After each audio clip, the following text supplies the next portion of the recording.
Halo semuanya para pecinta manhwa, kali ini Mimin akan melanjutkan cerita sang bayangan yang telah melakukan segala misi kotor demi mengabdi kepada keluarga utama, namun dia dikhianati dengan menyedihkan. Cerita sebelumnya diakhiri dengan Salkoper yang telah mengalahkan monster tulang raksasa dengan melepaskan kekuatan iblis pedang hingga mengambil alih tubuhnya. Kini semuanya menjadi rumit di mana Salkoper mendekati para rekannya dengan aura yang sangat jahat.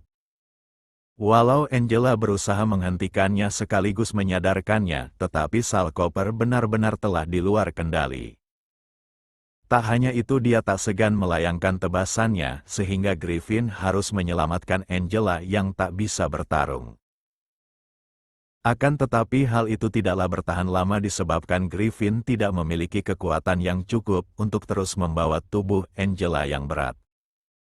Di sisi lain sang naga mencoba menghentikannya dengan memberikan serangan peringatan, tapi Salkoper tidaklah bergeming.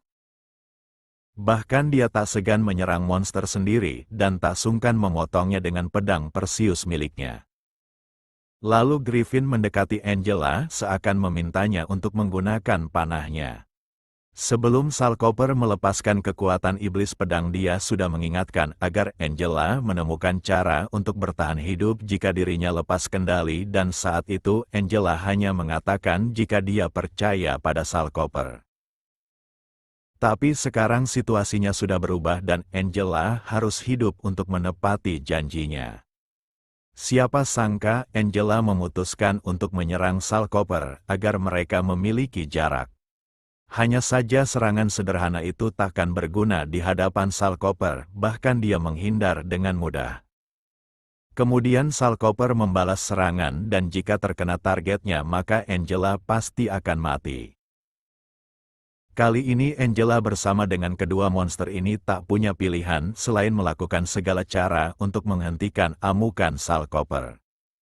Di sela itu Salkoper yang telah kehilangan kendali atas tubuhnya mengatakan jika gadis kecil di depannya sangat menarik dan dia tak sabar untuk memakannya. Intimidasi luar biasa dari iblis pedang membuat Angela dan kedua monster yang bersamanya tak berdaya. Angela pun berada dalam cengkeramannya dan sang iblis pedang akan mengoyak tubuhnya secara langsung karena cairan merah yang segar haruslah mengalir langsung menuju ke tenggorokannya. Walau Angela akan mati, tapi dia berharap Salkoper tidak akan menyalahkan dirinya karena dia sudah melakukan yang terbaik, bahkan Angela takkan membencinya. Di saat yang sama Salkoper yang tertidur mulai mendapatkan kesadarannya kembali melalui tetesan air mata Angela yang mengenai wajahnya.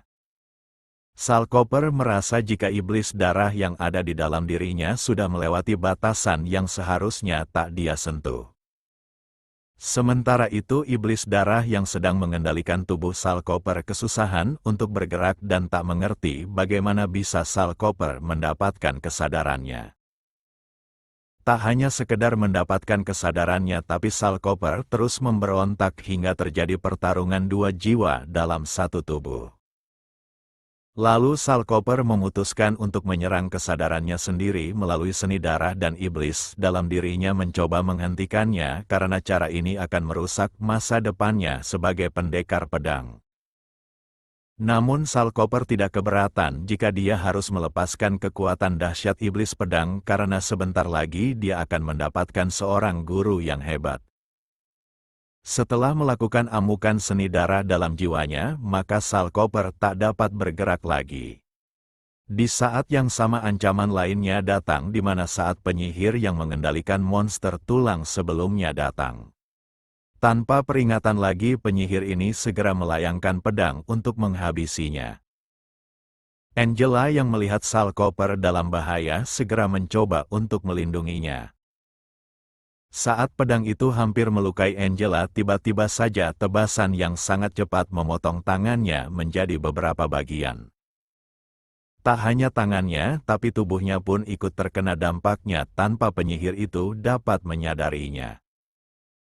Siapa sangka orang yang melakukannya adalah Hiden yang tak lain adalah ayahnya. Di saat Hiden ingin keluar dari tempat ini, Angela ingin agar ayahnya tidak meninggalkan Salkoper yang dipanggilnya kakak. Kemudian Hiden menanyakan apakah bocah itu ingin disembuhkan. Akan tetapi Salkoper secara belak-belakan mengatakan jika dia mempertaruhkan hidupnya tidak hanya untuk disembuhkan, melainkan menjadi penerusnya.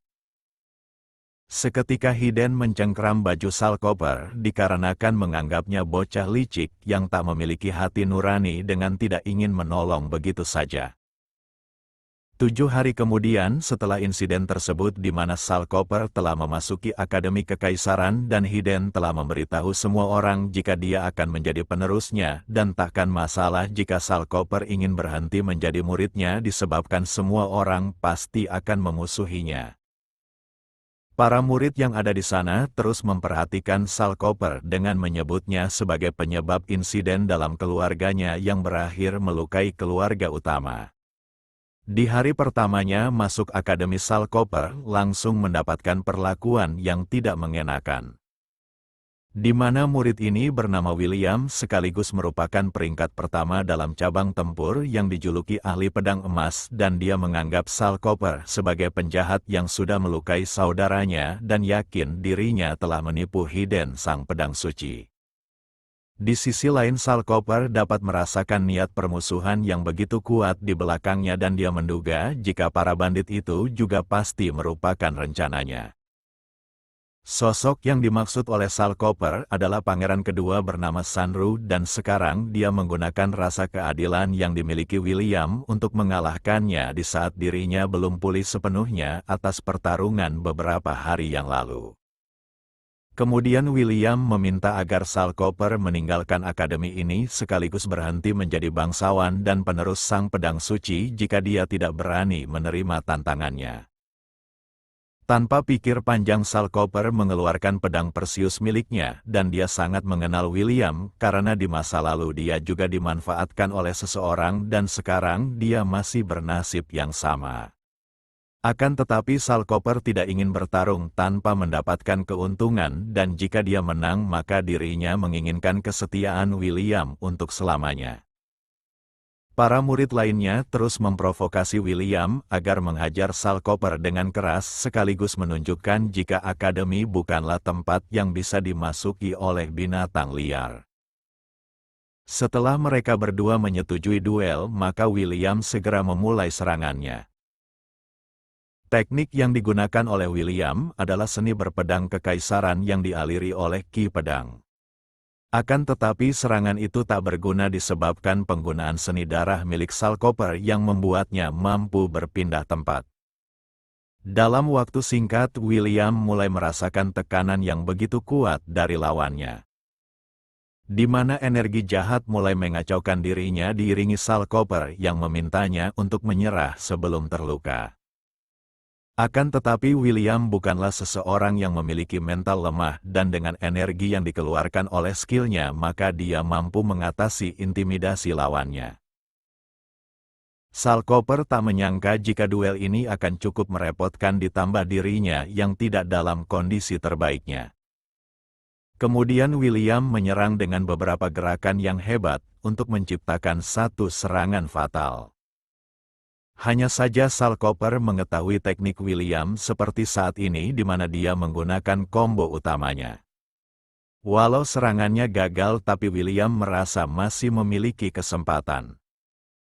Serangan sebelumnya hanyalah sebuah pengalihan untuk membuatnya lengah dan sekarang dia akan mulai serius dalam tebasannya.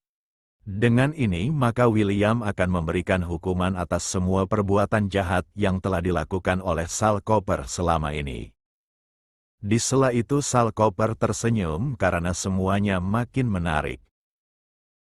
Lalu dia teringat akan ucapan masternya di mana dirinya tidak boleh menggunakan teknik ketiganya disebabkan tubuhnya saat ini sangat lemah dan iblis darah pasti akan mengambil kendali atas dirinya lagi. Akan tetapi Salkoper harus melanggar peringatan masternya karena dia harus mendapatkan kesetiaan William yang akan sangat berguna di masa depan. Saat William menganggap duel sudah berakhir, maka Salkoper dapat menghindarinya dengan seni iblisnya. Kali ini dia akan mengakhirinya dengan satu serangan yang pastinya memaksa William untuk menyerah. Teknik itu adalah seni darah yang mengubah energinya menjadi senjata yang banyak hingga mengepung William. Akan tetapi Salkoper tidak berniat melukainya maupun menghabisinya dan hanya menempatkan pedang miliknya di leher lawannya dan William tak menyangka seni berpedang bisa melakukan hal seperti ini. Lalu Salkoper mengingatkan jika mulai hari ini William harus menganggapnya sebagai tuannya. Setelah mengucapkan hal tersebut Salkoper malah kehilangan kendali atas dirinya. Dia merasa sangat haus dan membutuhkan sesuatu untuk dimakan. Energi jahat yang begitu besar membuat semua murid yang ada di tempat ini menghunuskan pedangnya. Tak hanya kesatria dalam pertarungan secara langsung tapi di sana juga terdapat penyihir yang kuat. Orang-orang tak menyangka jika mereka akan melihat seni iblis dari keluarga Salkoper yang seharusnya terlarang. Para murid yakin jika kekuatan seperti ini pastinya hanya dimiliki penjahat yang menghabisi targetnya tanpa pandang bulu dan mereka harus menghentikannya. Akan tetapi William malah memberi ancaman kepada rekannya, namun mereka menganggap jika William masih ingin bertarung dengan Salkoper untuk mempertaruhkan nyawanya. Hanya saja kenyataan berbanding terbalik di mana William telah memberikan kesetiaannya meskipun tuannya adalah seorang penjahat dan dia pasti akan melindunginya apapun yang terjadi hingga hembusan napas terakhirnya. Saat situasinya makin mencekam sang pedang suci datang dengan menyerang titik vital Salkoper demi membuatnya tertidur. Kemudian Hiden mengatakan jika seorang murid kekaisaran seharusnya tidak memanfaatkan seseorang yang sedang lemah untuk bertarung karena hal itu sangatlah menjijikkan. Lalu para murid yang sebelumnya bersiap bertempur malah bertingkah aneh disebabkan mereka sebenarnya takut akan energi jahat milik Salkoper. Walau rencana pangeran kedua gagal, tapi dia mendapatkan sesuatu yang menarik di mana sihir darah seharusnya tidak digunakan dalam akademi. Di sisi lain Andrea juga berada di dalam akademi ini menawarkan diri untuk membantu Salkoper mengatasi amukan iblis darahnya. Hanya saja masternya tidak mengizinkannya karena sihir seperti itu bukanlah sesuatu yang dapat diatasi dengan mudah.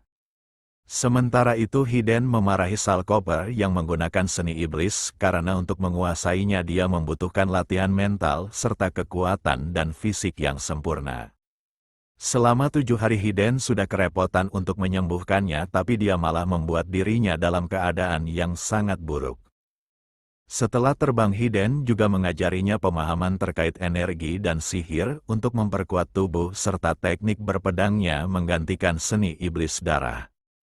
Walau Hiden awalnya tidak ingin menerimanya sebagai murid tapi semua orang sudah mengetahuinya dan dia tak ingin dicap sebagai seorang master yang tak becus mengajari muridnya tanpa pencapaian apapun. Salkoper mengerti yang dimaksud oleh masternya tetapi sebagai gantinya dia mendapatkan sesuatu yang menarik dan dia juga percaya jika masternya pasti akan datang menghentikannya jika situasinya sudah tak terkendali. Di tengah pembicaraan itu ketua dari cabang Akademi Tempur yang bernama Jor ingin bertemu dengan Salkoper tapi Hiden menegaskan jika dia tak menerima orang luar di tempatnya. Lalu Jor memintanya tidak khawatir karena dia masih di luar tanpa masuk ke ruangan ini. Kemudian dia menegaskan jika Salkoper merupakan murid dari rekomendasi bangsawan dan menurut peraturan akademi dia harus menyelesaikan misi percobaan selama 1 minggu. Saat Jor berbalik dia berharap agar Hiden tidak mengganggu murid akademi walau kepala akademi membiarkannya tapi dia takkan melakukan hal tersebut. Karena Jor tampak tidak ramah maka Salkoper menanyakan apakah masternya bermusuhan dengan orang itu. Kemudian Hiden menjawab jika orang tua itu hanyalah manusia yang beruntung tidak mati di tangannya dan selama Salkoper tidak melanggar aturan maka semuanya pasti baik-baik saja. Beralih di malam hari tepatnya di pintu masuk dari alam rahasia hutan belantara.